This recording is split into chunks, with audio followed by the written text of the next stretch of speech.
Alrighty, we have a new filing to talk about out of the National Securities Claim Corporation. It's 65 pages long. The title of it is for a passive acknowledgement process, codify certain settlement processes, and make technical clarifying and conforming changes to the Nscc rules. I will be breaking this down into more detail later. I'll go ahead and read you the purpose now so you get an idea of what it's about before I break it down further.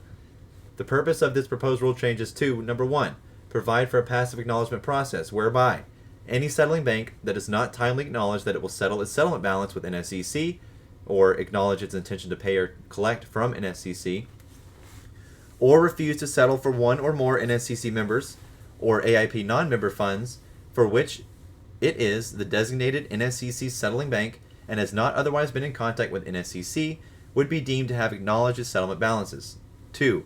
Amend the definition of AIP settling bank to correspond with the definition of settling bank, and remove AIP settling bank only member as a membership category.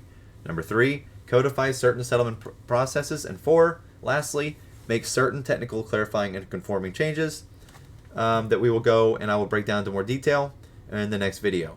So I'll get that over to you as soon as I get this done. Again, give me some time. It's about 65 pages long, but I'll let you know when I'm done. It should be a pretty important one. So have a good one.